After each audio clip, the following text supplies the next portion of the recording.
Welcome to First Things First. I'm Jenna Wolfe. That's the Hall of Famer Cris Carter. That's Nick Wright. Hey, guys.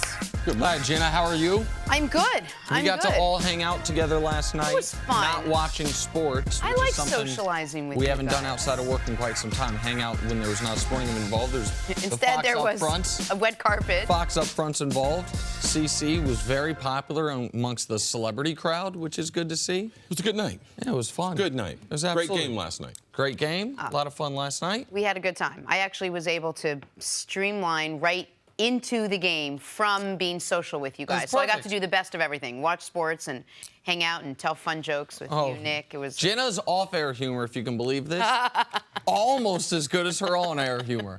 I'll let the audience figure out what that means exactly. No, they know.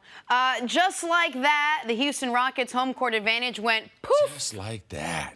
Game 1 of the Western Conference Finals last night, Rockets and Warriors. We wanted a good fight. We got a good fight until the Rockets stopped fighting.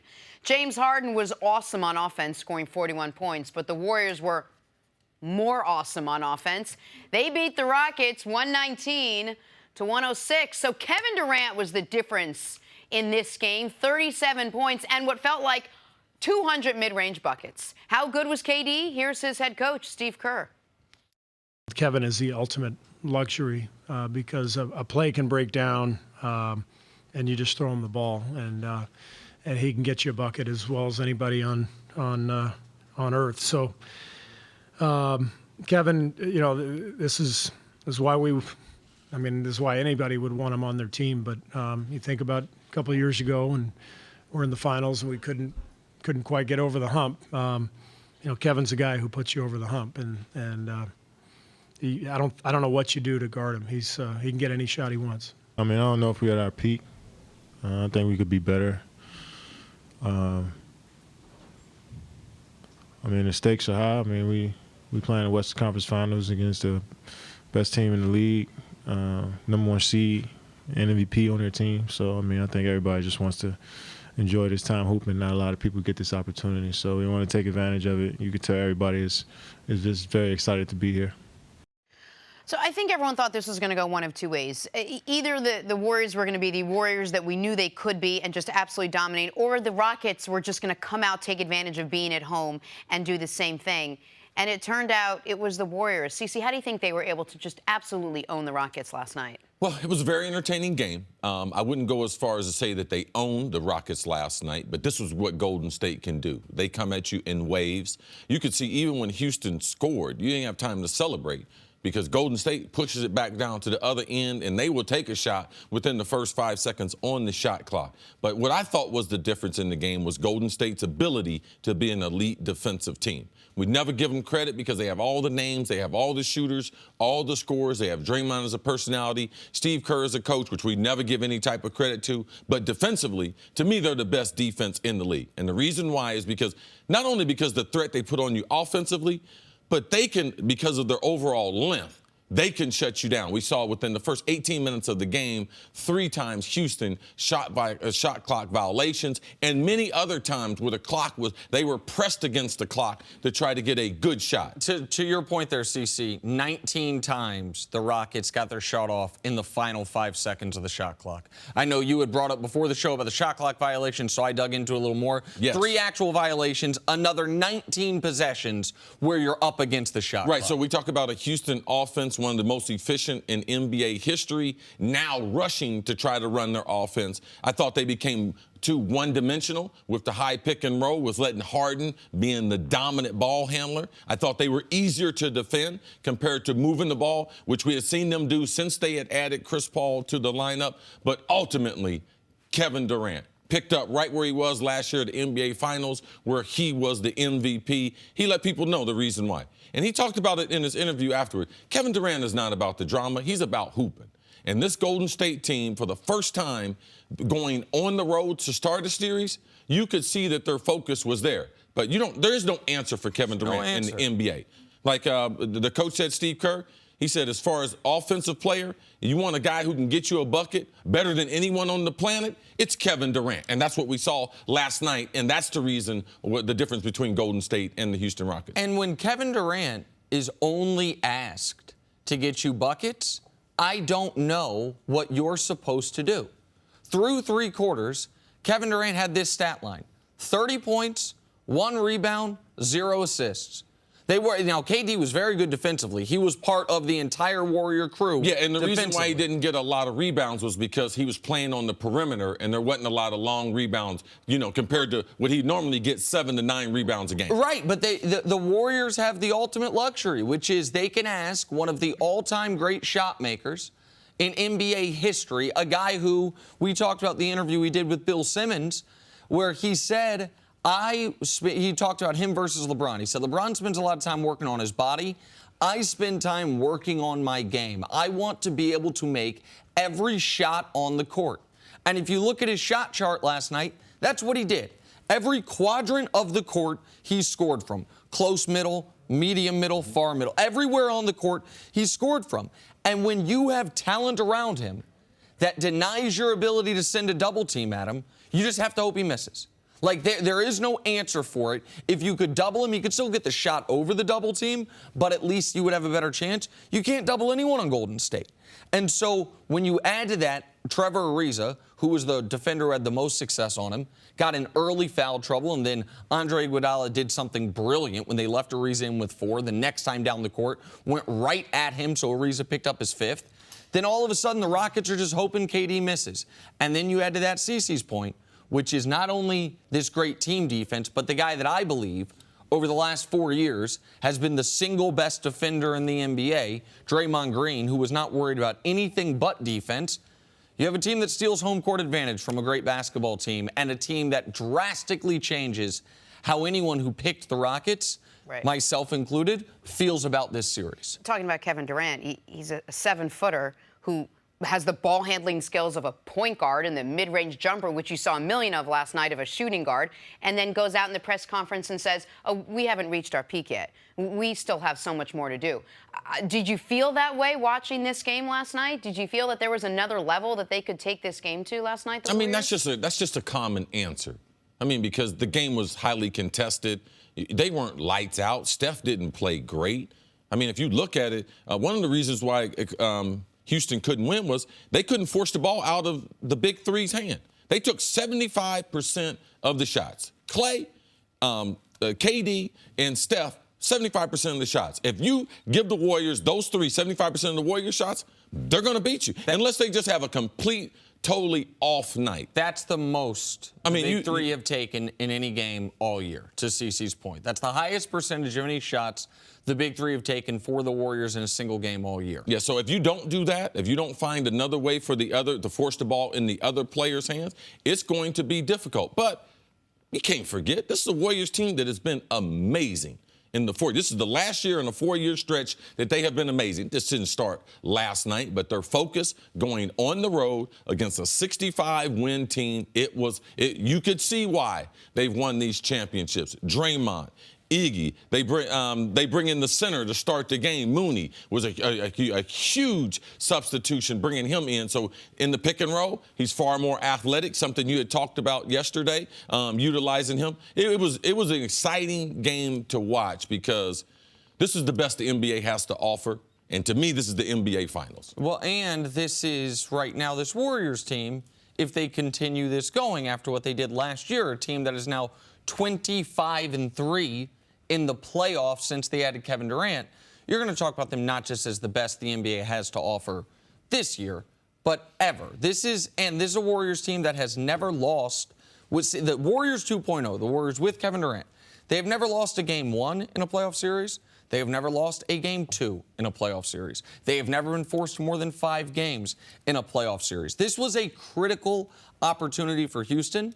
At halftime, you thought, okay, like they got a shot. And that Warriors third quarter wave, they ended up having a 13-point lead with a few minutes left in the third quarter. Houston cut into it a little bit. They weren't able to do enough. And that's with Harden scoring 40-plus, and with Steph Curry having the fewest points he's ever scored in a conference finals game. That's all bad news for Houston. We will talk about this from Houston's point of view coming up. But on the other side, is Game 2 a must-win now for LeBron and the Cavs? We'll break down the Eastern Conference Finals. That's next on First. This is the First Things First podcast, the episode brought to you by forhims.com. It's time to discuss an issue that you may not want to hear. 66% of men lose their hair by age 35. But good news, it's easier to keep the hair you have than to replace what you lost. How will you feel a year from now if there are bald spots creeping up?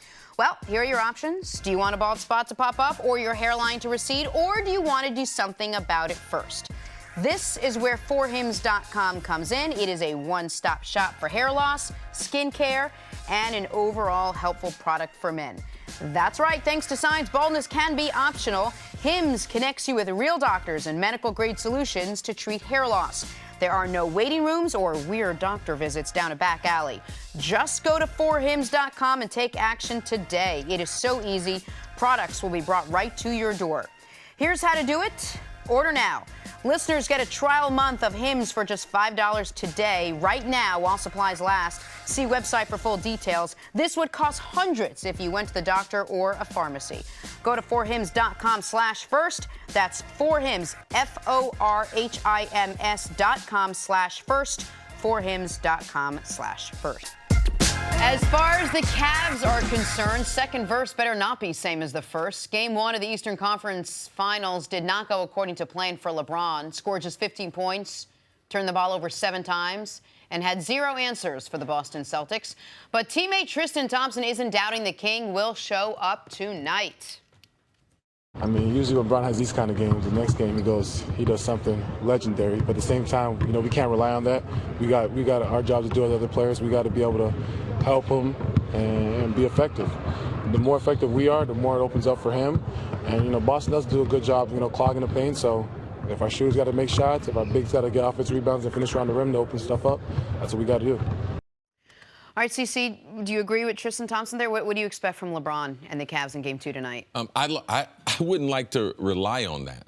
I mean, even though the Cavs have. I mean, the Cavs, let's just face it, the Cavs are not a great team, all right? They are a bunch of guys and LeBron James. LeBron James is one of the legendary players, but that's all. The rest of these players, no. So they're coming to the gym, yes, relying on LeBron to have some legendary performance. But for me, if I was on the team, I would really be trying to concentrate to make the kind of contribution that would get them a victory. This game scares me, and the reason why is because I believe Boston's a better team than Cleveland. And you can't rely on LeBron James for everything, in every situation. Tristan's there, oh, yeah, in situations like this, typically he turns into Superman. Well, what if he doesn't? They'll lose. Yeah, Game 1 is what happens if they don't. I mean, because if he's not Superman, they're going to lose. For me, I just don't like the overall dependence upon LeBron. There's no way that George Hill plays worse. You know, so they have some. I'm gonna take Nick Wright's theory from the Pacers series. Oh man, there's no way they can play worse. Well, I do believe with Boston's defense, they can force Cleveland and their lack of offense to playing bad. So this is a game that I'm more concerned than I had in game number 1. The reason I think you hate this mentality or you dislike it so much is because you were a great player. You didn't go into any game saying our best chance is someone else go be great. You went in a game saying, I know I can't do it by myself, but our best chance involves me being great. But I also played with other players that were a lot better than the Cavs players. I played with 6 other Hall of Famers, and I think the expectations of what we expect from each other was high. That's exactly my point. Like the Cavs are, absent of LeBron, they would be excited about how many ping pong balls they have in tonight's NBA lottery. That's what they are. If you're a team whose best player is Kevin Love, particularly post-Kyrie trade, you're a team that is one of the 7 or 8 worst teams in basketball. So I understand what Tristan's saying. And they have the evidence of this in the playoffs this year. They've played 12 games. 4 of them, LeBron's been mediocre, making less than 12 shots. Mediocre or bad to okay, right? They're 0-4. In 8 of them, LeBron's been outstanding. They're 8-0. Like, they go as LeBron goes. Is it an unfair burden? Absolutely. Is it for me frustrating when I see other great players, the ability they have to rely on other great players And then seeing what LeBron has to do? Of course. When you see LeBron's game one was the reason they get blown out, statistically, it was almost the exact game one Steph Curry just had in a blowout win. Does it seem like, yeah, there's decks a little stacked? Sure. But that is that's the choice LeBron made. LeBron was a free agent. LeBron went to Cleveland. Right. Well, LeBron went to a different Cavs team than this one, but sure, I agree with you. We can't feel sorry. He has basically controlled that roster. Outside the Kyrie trade, he's controlled the roster. Well, the Kyrie trade is an enormous, but you're right. Like, he could have gone anywhere he wanted. He didn't have to sign 2 years ago a 2-year contract, which gave the power to Dan Gilbert to not bring back the GM to trade Kyrie. But to whom much is given, much is expected. Like, what does LeBron need to do tonight? He needs to go out and remind everyone that not only is he the best player in the world, but it's not even close. What does LeBron need to do tonight? He needs to combine for close to 50 points via scoring and assists. Like, that's what he has to do. That is their path to victory. Why do I think he can do it? I've seen him do it half a dozen times just this postseason. I mean, it is an unfair burden, but that's the burden he signed up for. But you will say that the two defenses that he faced in the Pacers and the Raptors are not in the same stratosphere as what the Celtics offer. And they didn't have home court. They did have home court against Indiana. The Raptors offered no resistance. The Raptors were beaten before that series started. Yes, the Celtics have a better defense, and the Celtics have home court. I think people can make the case that had the Pacers had home court with the way his supporting cast played, maybe that series goes differently. But I didn't go into this series expecting his supporting cast to be awesome. Now, I didn't expect them to miss their first 14 threes like they did in game one. But how are they going to win? LeBron's going to have to be spectacular. But his supporting cast has also watched him do this. Every time he goes out and has one of these games, he pulls them by the bootstraps, and they win every single time. So, of course, they know they don't see him going out, having a bad game, them losing, then him going out and doing the same thing over again. They don't have any recent history of doing this. But I ask you, what are your expectations from LeBron tonight? You're usually pretty good at predicting what the next game is going to be. I think LeBron will have around 37, 38 points and around 10 or 11 assists. And if he don't, their season's over with. So you believe if they lose tonight, the season's over? Oh, absolutely. Like, I mean, how bad does Cleveland have to play? We saw 82 games. Yeah, I know LeBron said they changed 5 different times. Okay. How many games do we have to see with them playing bad to think, man, this is not a good basketball team? See, that's what I've been on that. Man, they're not a good basketball team. I didn't think they were going to make it to the finals.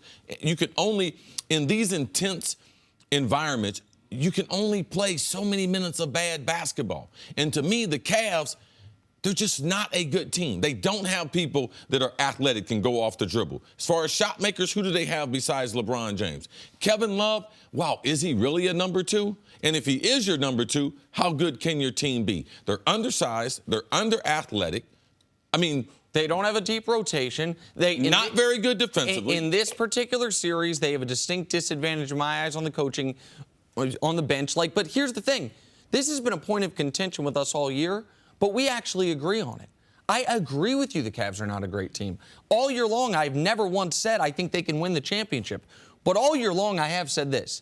I think this player and this player alone is good enough to get them to the finals. LeBron and LeBron alone was good enough to get them through the first round. In the second round, he was great. His teammates were good. Toronto fell apart, and they sweep that series. I have seen Boston be 2 different teams, home and road. I expect Boston to be very good tonight. I expect LeBron to be better. I expect LeBron to be good enough that they steal home court advantage back from him. Have we, by any chance, underestimated how good this Boston Celtics team is? I haven't. Okay. I haven't. They are a good team. They're still absent of a star. But in team sports, when you have that type of chemistry that they have, they're an elite defensive team. So anytime you can be an elite defensive team in the NBA, and we try to act as if they don't have talent. No, they do have talent. They do have a lot of players who are like, wow, this kid starting on someone else's team? Yeah, they have a backup point guard who's also a starting point guard. So, yes, it's hard to say, wow, they don't have. Man, who they don't have. But you have to talk about who they do have. And if you're, to C's point, if you are an elite defensive team and not an elite offensive team, we almost always underrate you to a degree. We talk about how terrible that Sixers team that Iverson took to the finals was. But they had a defensive player of the year at center. They had great defensive players. So the Celtics are the #1 defense in the NBA for a reason. That part maybe has been underrated by a lot of members of the national media. All right, let's take a break. Hey, coming up, how much trouble are the Rockets in after getting crushed last night? That's next. First things first. All right, to the NFL now. Giants tackle Eric Flowers finally reported to the Giants facility yesterday. He had been a no-show after the Giants declined his fifth-year option. He was sort of a no-show at left tackle last year. CC, can Flowers have a bounce-back season in 2018? Of course he can. He's still a young, emerging football player. There's a lot of players that struggle in the NFL. They're just not left tackle, so the whole world doesn't know him. They don't think they're a first-round pick. Fans didn't think he lived up to his potential, but yes, he's a good prospect. I like him back at right tackle. He's more of a natural right tackle, and he's in the last year of his contract. I believe the Giants should keep him, have him opposite of Nate Solder on the left side. I think he can have a bounce-back year, and maybe he'd be better at right tackle. I don't think he, prior to reporting this week, had handled himself the right way this offseason. I know he was bummed out that they signed Nate Solder and they didn't pick up his fifth-year option, but they didn't do that out of nowhere. They did that because they had some of the least productive play from the left tackle position of any team in the league last season, so he earned this demotion to a degree. To the AFC West, Broncos president John Elway said his rivals, the LA Chargers, may be the ones to beat in the division.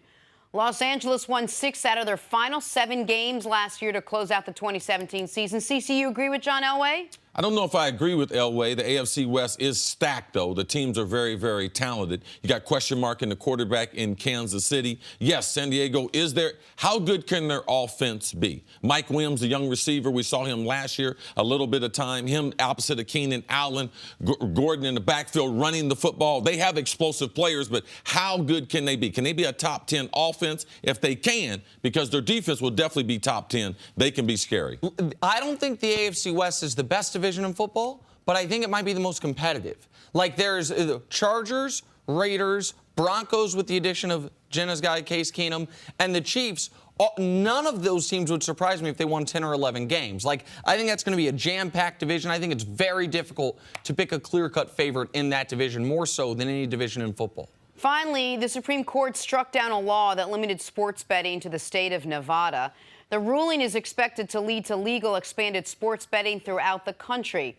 Nick, what was your reaction to the ruling, besides, obviously, euphoria? Well, this doesn't.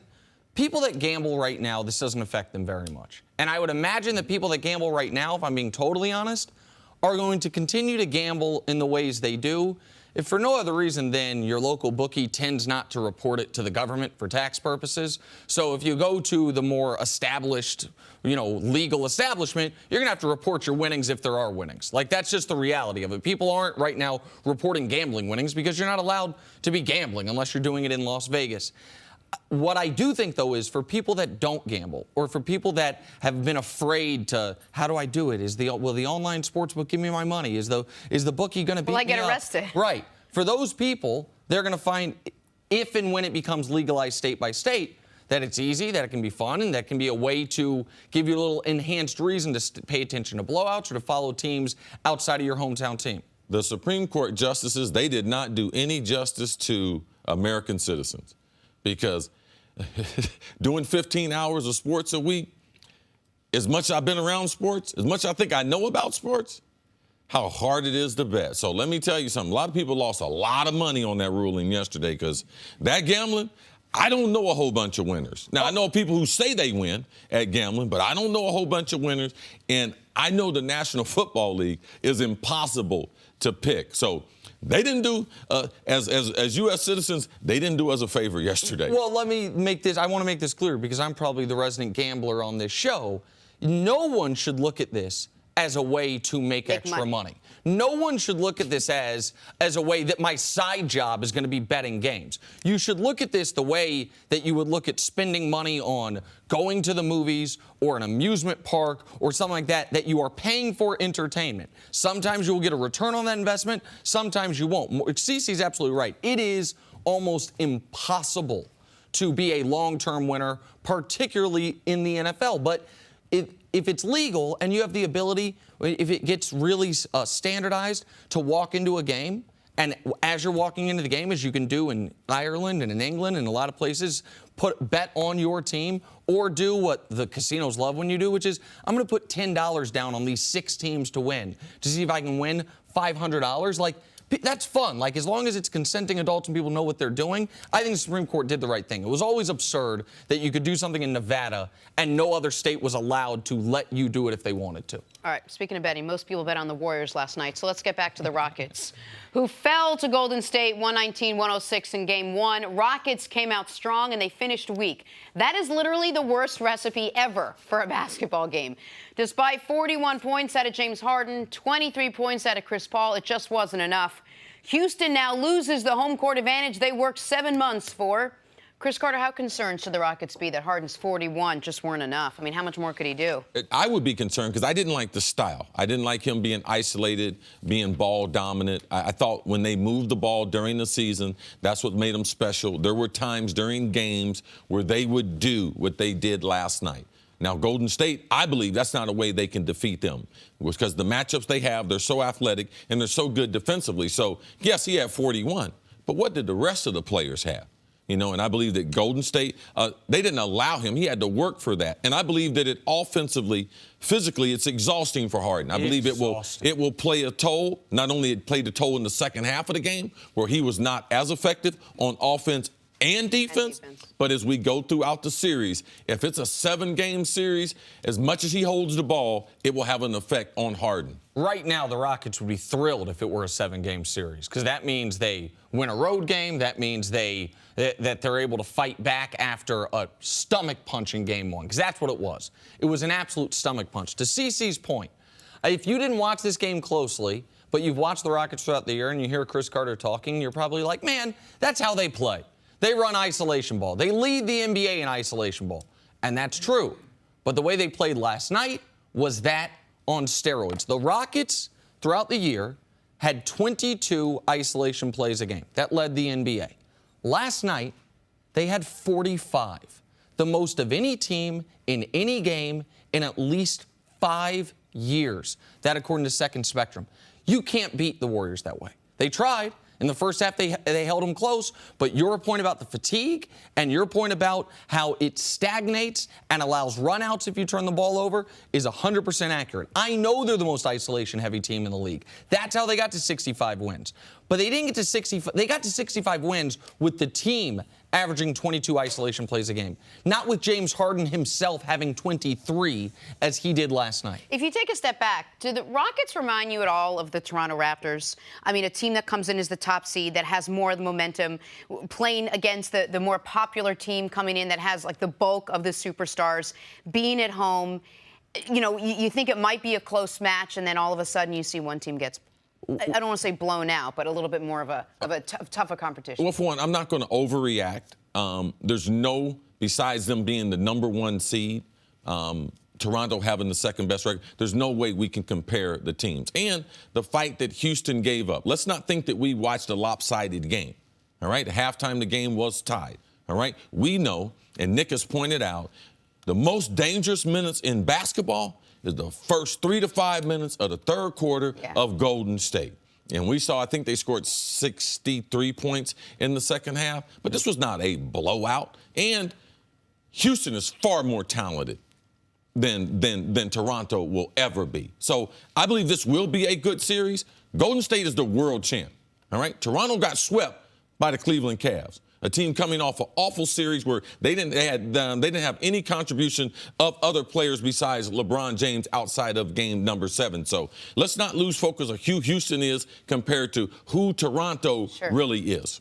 But there are some enormous flashing red lights warning signs for Houston. One, this is the fewest points Steph Curry's ever scored in a conference finals game, and you lose the game by 13 points. Your star, James Harden, as he had in, this is amazing, every game 1 of these playoffs, he's had at least 40 points. Harden was spectacular, and you lose by 13 points. You start the game off the way you would have hoped. The crowd was in their seats. I'll give them credit. Yeah. They were loud. They were locked in. Start the game off with a little push, 12-4. And you lose by 13 points. They did what I thought they waited till the second half to do it. In the second half, they hunted down Steph Curry.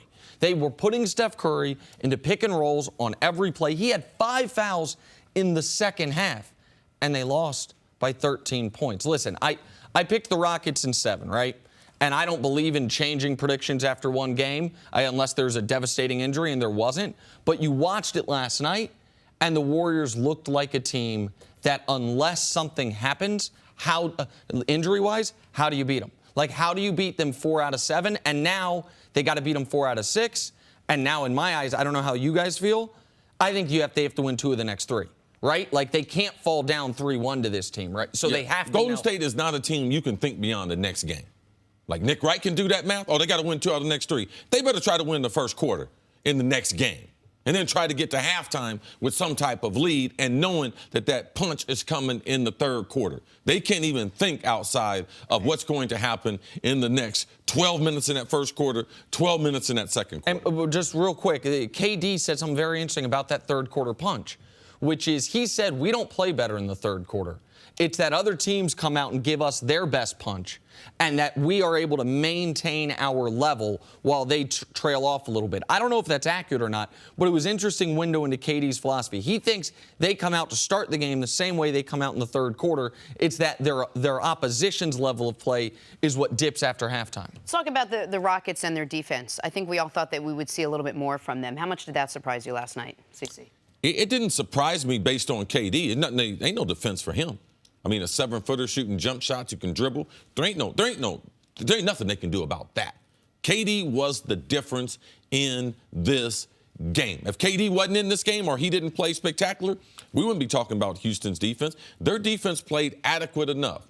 Clay, how many shots they forced Clay to? 15 3-pointers to be able to get those 28 points. The defense they played against Clay, there's nothing wrong with their defense, but there's no defense for Kevin Durant. I agree with C that there's no defense for Kevin Durant, and I actually think in its totality, particularly when you saw what they did to Steph Curry, the Rockets' defense as a whole was pretty good. I know they allowed 119, and I know KD had 37.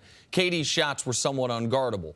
But you're not going to beat the Warriors if you give them 12 free points because you just lose your guy and he busts open for a three-pointer. There was a play that was a backbreaker, I believe in the fourth quarter, where Klay Thompson caught the ball on the right wing, had time to take a dribble, set his feet, and still have a wide-open 3. Early in the game, there were a couple wide-open layups because James Harden fell asleep. You have to be locked in for 48 minutes defensively. So you can play pretty good defense against this team for 44 minutes, and those 4 minutes, a minute here, a minute there, can kill you. Their biggest problem with Houston, how they play offense is if they go isolation and Harden goes to the hoop, they are really doing one of the cardinal sins in basketball because their point guard is up under the rim. Now, he's got 90 to 94 feet to be able to get back. Every defense that's ever been created defensively from a basketball standpoint has the point guard back immediately first. So you talk about, man, what else is hurting their defense? Fast break points. So even if they score or Harden's in the paint with a lob, they are still susceptible to the fast break on the other end. And Golden State did that to them, also beat them in fast break points, 18-3. If that continues, it's hard to play good defense when you're giving up that type of edge in fast break points. And Rockets head coach Mike D'Antoni chalked up last night's loss to mental errors that he said his bad defense, poor shooting, bad timing on the ball. So all 3 things that they have to work on. All right, coming up, could Deshaun Watson already be the second best quarterback in the AFC? It's next on First Things First. Welcome back to First Things First. We're now joined by Super Bowl champ Cris Canty. Good to see you, brother. Good to see you, bro. Hey, Cris, what's up? Nothing much, Jenna. How you doing today? I'm doing great. And yourself? I'm great. I'm awesome. Ready to talk some football. Let's talk some football then. Well get to done, it. all parties. Woo! Well done all around. Good news, bad news. How many segments are you here today, bro? We only got 2 no problem. today. I threw that We only one. got 2. You guys. Car crash coming. Coming. Good news, bad news for the city of Houston. They lost to the Warriors last night. Not great, but their quarterback will be ready to go for training camp. Pretty great. After tearing his ACL 6 starts into the Texans season last year and after a year of rehab, head coach Bill O'Brien says Deshaun Watson will be ready for training camp. That's the case, and they do get him back full tilt.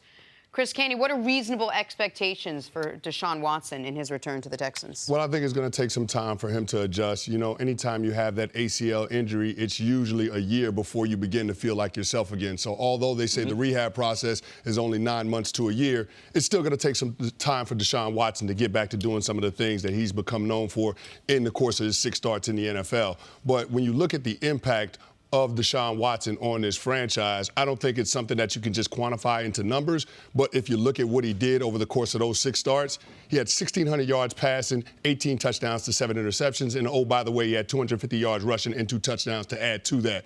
He had a 3-3 record as a starter. Now, if you throw out the first start that he had on the road in a short week in Cincinnati, which they won, the offense has scored over 30 points in each of those other starts. So you look at what he's capable of doing in terms of being able to manufacture scores for that team.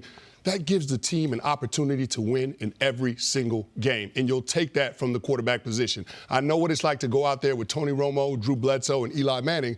I also know what it's like to go out there with Brooks Bollinger as your quarterback. And as a defensive player, No offense, you know what it is in terms of being able to have a chance to win, believing in the guy that's under center. Because Billy O'Brien made this point yesterday when he was on the NFL Network. He said, you can't quantify what the quarterback does in terms of impacting the franchise. He carries the hopes and the dreams of the franchise. If you got one that you believe in that's going to keep you in every single game, then that's just going to galvanize everybody around that team. And when you talk about the hopes and the dreams of the franchise, this Houston Texans franchise has never had a quarterback the city believed in.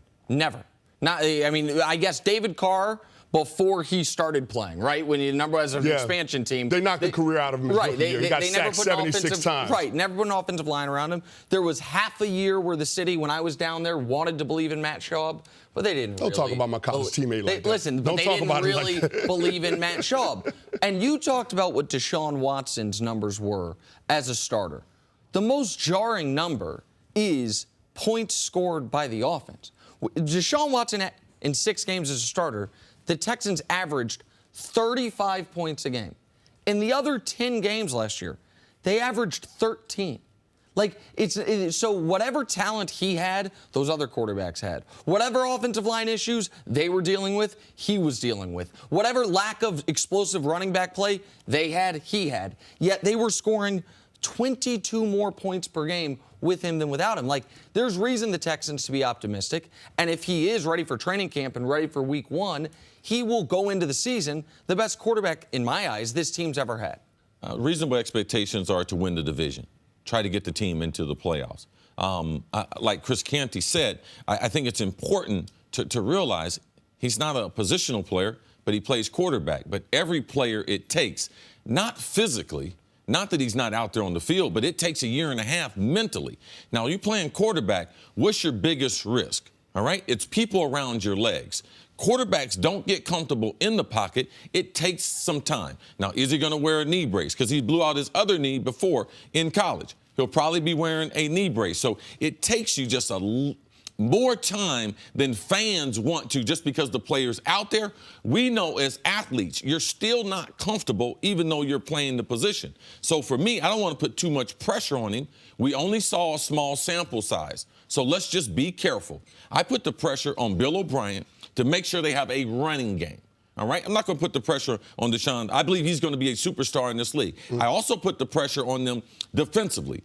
Can you be an elite defense? They have the personnel. Yep. They should be able to hurt last year. They should be able to disrupt the quarterback. They should be able to create turnovers. So for me, I'm not going to have a conversation about Deshaun Watson with him and the responsibility of this city being on his shoulder, because it's not. This is football. It's a team game. He's got to be supported by the coach, who has got to come up with a good running game to go with this downfield passing game that they have. And you also have to realize he's not going to be as effective runner as the runner that we saw, especially not in the first 6 to 8 games of the regular season. I get it, and that's true. And it is a short sample size. And it's hard to put expectations on a guy who played, 5.5, 6 games and then hurt himself and then spent all last season out and rehabbing. But if you could look at what you saw in that short sample size, plus you get J.J. Watt back, plus a lot of these defensive guys are coming back. They're a little bit healthier. Tell me how good this Texans team can be in the AFC. Well, I think CC had a point. They should be able to compete for the division. Now, if you look at how the teams are built, and the main competition in that division is the Jacksonville Jaguars. If you want to win the AFC South, you got to go through Duval. But if you look at the teams defensively, it's probably an evenly matched comparison when you start looking at the Houston Texans and what they should be able to do if everybody's healthy versus the Jacksonville Jaguars. With J.J. Watt back and Whitney Merciless, those guys, and you got Tyrann Mathieu coming into that secondary, that team should be on par with the Jacksonville Jaguars in terms of total defense and being able to limit teams in yards. The difference has to be for the Houston Texans what you're going to get from the quarterback position on offense. Deshaun Watson is capable of doing a lot more offensively than Blake Bortles is. So that would be the edge for the Houston Texans if you're talking about head-to-head matchup versus a team that won the AFC South from a year ago. So that's what you have to look at. If they're going to be competitive in the AFC South, Deshaun Watson has to be the big difference maker. Well, listen, if the Texans' defense is even close to equal to the Jags' defense, no, I think he's talking about quarterback, offense, defense, like a ratio. Yeah, I'm talking about the ratio. Yeah, I'm talking about the identities of the team. Offense is going to be a lot better than Jacksonville. Correct. So Yes. I think the offense is going to be far better. And the Texans' names on the defense, here's the thing. Like I said, I lived there when J.J. Watt was winning 3 out of 4 Defensive Player of the Year awards. Since then, he's had a major back injury that resulted in back surgery and a major leg injury that resulted in leg surgery. I don't know that we can project J.J. Watt even as the all-pro he's been every healthy year of his career, but the one name you didn't mention, Jadeveon Clowney, who I think is a superstar in this league. Whitney Merciless was another one of the injured players. So they do have some of the personnel, and we haven't said anything about DeAndre Hopkins or Will Fuller. When you talk about wide receiver duos in the league, guys that complement each other. I'm not talking about the best wide receiver duo in the league, but guys whose skill sets complement each other. Hopkins, whose hands are as good as just about anybody, his ability to go get the ball, and Will Fuller, who is an absolute down-the-field threat. It's a great duo of wide receivers they've got. Yeah, I'll be careful on the wide receivers. DeAndre Hopkins is a superstar, top 5, but the other receiver, hands, very, very suspect. Okay. All right. DeAndre Hopkins, some of the best hands. Will Fuller, some of the most suspect hands. Yeah, well, listen, if the Texans are going to get to the postseason, they've got to depend on Deshaun Watson to be the difference maker. That's ultimately how they're going to win that division, period. All right. Jenna and I are going on record. May 15th, 2018, J.J. Watt, NFL Comeback Player of the Year. We believe in the workout. We believe in the person. J.J. Watt comes back. I'm not betting against J.J. Watt. I'll say this. I worry about defensive linemen when they start to get back injuries at the end of their career, toward the end of their career. But if anybody can dispel that, it would be J.J. Watt. And people should know, while the AFC South's been a punchline for years, last year, 2 playoff teams. This year, the 2 teams that didn't make the playoffs are getting their quarterbacks back in Deshaun Watson and Andrew Luck. That could be a very good division in what is the weaker of the 2 conferences. All right, Chris, we're going to see you a little bit later on the show. Coming up, are the Houston Rockets in danger of being swept? We're not being dramatic or anything. That's next on First Things First. Welcome back to First Things First. NBA champ Steven Jackson now joins the show. Hey, Steven. How y'all doing, man? Glad to be back. I now follow you on Instagram. I had no idea how well-rounded you are. Oh. Yeah, you're funny. You're funny. Oh, a lot of personality. Had nothing to do with your size. To make sure you knew that. Jenna's working on not having awkward intros with our previous guest, Chris Canty. We've never had an awkward intro. Right, well, until right now. Yeah, she transitioned it right to you, Steven Jackson. I'm sorry, Steven. It was a compliment to your... Follow this guy's Instagram account. Thank you. He's Thank very... you. What is it? It's like underscore... Stack 5 underscore. There you go. Easy one to remember. Rolls off the tongue. All right, let's talk about last night's game. A lot of questions coming into Game 1 of the Western Conference Finals. Rockets, Warriors. How do you stop KD? How do you slow down KD? How do you play KD? How do you pronounce KD? Rockets answered none of them last night as Kevin Durant went off for 37 points to help the Warriors steal Game 1. On the road, 119-106 was your final. Despite 41 out of Harden, Rockets didn't have an answer for Durant. So, Steven, I ask you, how are the Warriors able to dominate the Rockets, at least in the second half? Well, I said it yesterday. I said Steph and Clay was going to X out James and Chris Paul, and they did. Steph and Chris Paul didn't have a good game. Steph played better than Chris Paul, but they both didn't play well. Clay and James X'd each other out. It's not going to be an answer for KD all series. The only way is to try to take the ball out of his hands and give up some open shots. That's either way. Golden State started off the game poor. They didn't play well. James was fouling. P.J. Tucker at the three-point line. You don't foul P.J. Tucker at the three-point line. You let him shoot it. Draymond, Yes. You don't foul him. You let him make those shots. You don't foul him at all. The first play of the game, James got a wide-open three. They wasn't paying attention to detail at the beginning of the game. They came out a little lackadaisical, not focused. But they picked it up. You don't have an answer for KD, and it's going to be like that all series. Listen, KD was spectacular. And KD, you mentioned it. You got to pick your poison with this Warriors team. It's why, they were the greatest regular season team ever, and then they added a guy who I think is going to finish as one of the 15 greatest players ever in Kevin Durant. So there's no great answer, but the answer has to be if Draymond or Iguodala are on the court, you double off those guys. And listen, if they're hitting shots, you lose. To quote Jeff Van Gundy, if Draymond Green's hitting shots, you lose. But what you can't have is Kevin Durant taking practice shots. And that's what it is. Unless Clint Capella's guarding him, and Clint Capella's going to have a hard time guarding him, but at least Capella has the same size as him, or he's a little shorter than KD, but he has a long enough reach he can distract his shot. The best defender on KD yesterday, oddly enough, I thought was Chris Paul. It was. Because at least Chris Paul got up in him. Chris Paul wouldn't let him put the ball on the ground. Obviously, KD can rise up over Chris Paul. But you're not drawing dead defensively against them, but you have to pick your spots. What you can't do is say, we're going to single cover you with a 6'5 guy. Because you single cover KD with a 6'5 guy, all you're doing is hoping he's off that night. Right. All you're doing is hoping tonight when KD's cold, and that can't be your recipe for victory. Of the top 5 players in the world, over the last year and a half, we criticized KD more than any of those top 5 players. Would you guys agree? Not for his basketball. Not for basketball. Yeah, what difference does it make? Right, we have. Sure. We Yeah, have. so true. Yeah. Right? Today should be his day where we should praise him, because what KD is, man, he's a basketball playing dude, man. And that's what we saw last night. We saw all the time that he spends in the gym on display. 1, 2 dribble, shoot it. Post up, turn around, shoot it. A triple threat behind the three-point line. Get inside the three-point line. Shoot it. Straight turnaround. The basic fundamentals. It's one of the best fundamental games, shooting the basketball, that you will ever see. He's a special player. We knew Golden State, their system was really good. They got a good team, but they're not that type of special without KD. And there's an answer for Steph offensively, what you do to him. There's an answer even to LeBron as far as what you can do to him. But KD, there is no answer on this Golden State team of what you can do to take KD away. He can get any shot that he wants at any time, anywhere on the court. But this isn't the first time we're learning this about Kevin Durant. We know how good Kevin Durant is, and we also know how good Kevin Durant could be. So what was Houston's game plan coming in, and how to at least slow him down? Well, it wasn't no game plan for KD. I guess they thought they could just man up with everybody and try to be solid. But to reiterate what you said, we always talk about LeBron being the greatest and all this, but we've never seen a KD either. We've never seen a 7-footer that can dribble, that can shoot, that's athletic. You got to remember, he's tied for second in the most scoring titles with AI.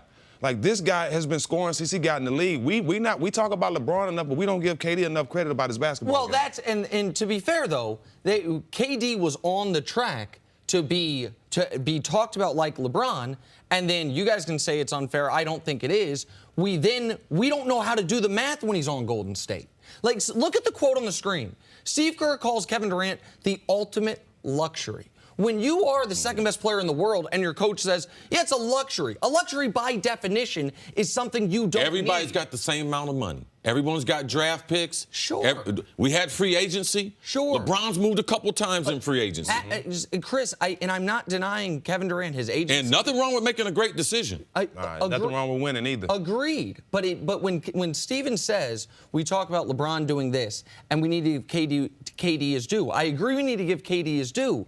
But it's hard as a basketball analyst to compare what KD is asked to do to any of the other great players. What the Rockets need from James Harden is so different than what the Warriors need from Durant. I mentioned it earlier. Through 3 quarters, Kevin Durant had 30 points, 1 rebound, 0 assist. He was doing exactly what he did take the challenge of guarding Harden, too. From the jump. Sure. And I think the game. He has shown this year to be, this year in particular, an excellent defender. But it's last year's excellent defender, it was different. He was at the rim more. Right. And this year he was doing that as well. The first 2 months of the year, he was leading the NBA in blocks. Right. It's hard to do the math on him because of the team he's on. That's the downside to his decision. The upside is they won the ring last year. He was Finals MVP. They're the favorites to win it this year.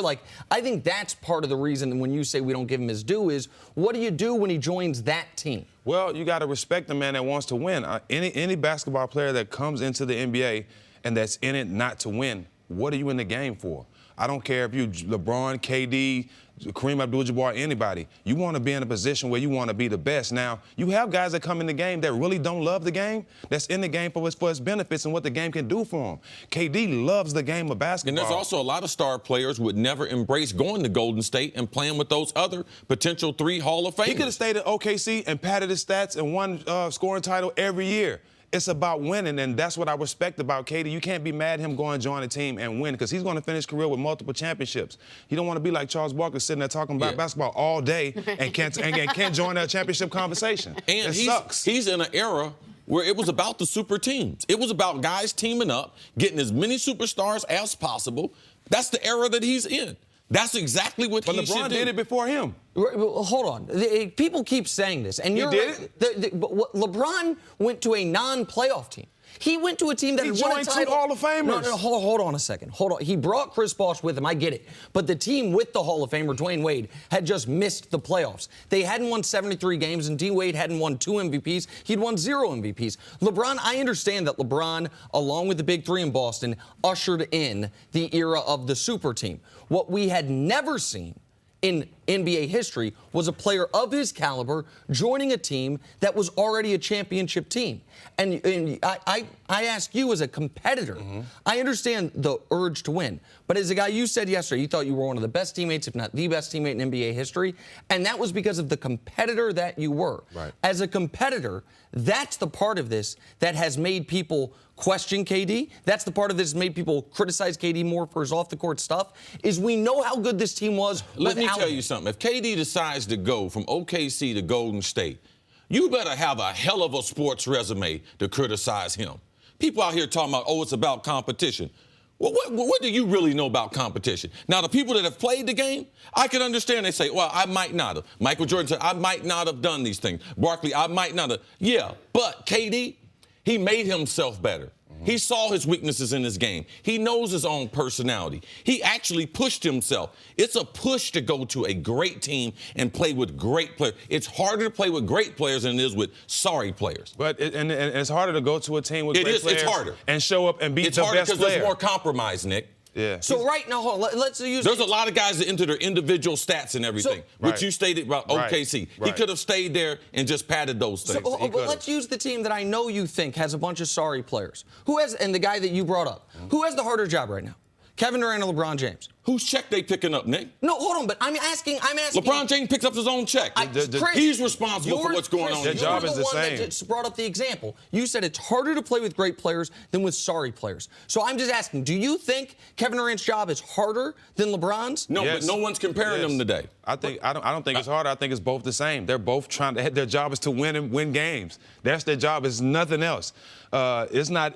KD does have this. If he doesn't play well, they can still win. They're a great team. Right. The Cavs are just in the NBA. Right. That's the reality. Exactly. And Steph can have the game he had, and they can win by 13 points. Like, it is, as Steve Kerr put it, it is the ultimate luxury. It just makes your point, CC, that if you didn't compete, if you weren't a great athlete, you don't know the decision that he's going through. I concede that point. I agree. I don't know the math on that. But the flip side is, if you were the competitor, you don't have the perspective that I think I have and a lot of the viewers have, which is, as a fan, if they just run through this, I understand it's basketball at its highest level. I get it. But it takes away some of the excitement, which is the intrigue of who's going to win. Perfect example. I was in Milwaukee. It sucked in Milwaukee. I didn't want to be there. I wanted to be in San Antonio because I wanted to win, but I competed in Milwaukee like I was in San Antonio. So the way you compete is the same. But if you're on a better team, that's a luxury, and that's what you want to be. You want to win championships. And you should do whatever you want in your career compared to listening to other fans. I've never disputed that. I'm Jenna Wolfe, and thank you for listening to the First Things First podcast. Make sure to subscribe and tell your friends, family, and coworkers about the podcast, which, by the way, is available on iTunes and all your favorite podcast apps. You can catch a fresh new episode every Monday through Friday on FS1 starting at 6:30 a.m. Eastern, 3:30 a.m. Pacific. So long, everyone.